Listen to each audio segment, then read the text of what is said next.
কাবাকে রিনোভেট করা হয়েছিল, ফলে কাবার একটা কর্নারে যে ব্ল্যাক স্টোন কর্নার, রুকনুল হাজারিল আসওয়াদ, হাজরে আসওয়াদ পাথরকে সরিয়ে রাখা হয়েছিল। এখন কাবা যখন পুনর্নির্মাণ শেষ, ওই হাজরে আসওয়াদ পাথরকে আবার তার জায়গায় রাখা হবে। কিন্তু কে রাখবে?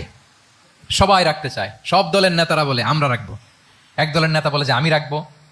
এটা অনেক very prestigious and dignified issue, এই প্রেস্টিজ আমরা কাউকে নিতে দিব না। আরেক দলের নেতা বলে না, আমাদের পাওয়ার বেশি, আমরা রাখবো। আরেক দলের নেতা বলে যে না, এটা আমাদেরই। আরেকজন বলে রক্তের গঙ্গা বইয়ে দিব মক্কায়, কিন্তু এই সম্মান হাতছাড়া হতে দেব না। এখন জাতীয় চার নেতা গেছে চারদিকে, সমাধান তো নাই। পাথর কয়টা? পাথর তো মাত্র একটা।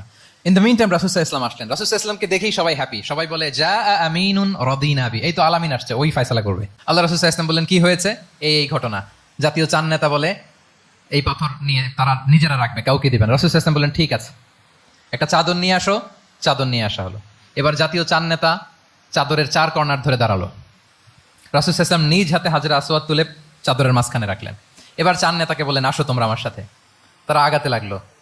কাবা ঘরের সামনে যখন আসলো, রাসূল সাল্লাল্লাহু আলাইহি ওয়াসাল্লাম নিজ হাতে, ওনার বরকতময় হাতে আবার হাজরে আসওয়াদ ধরে ঠিক জায়গা মতো রেখে দিলেন।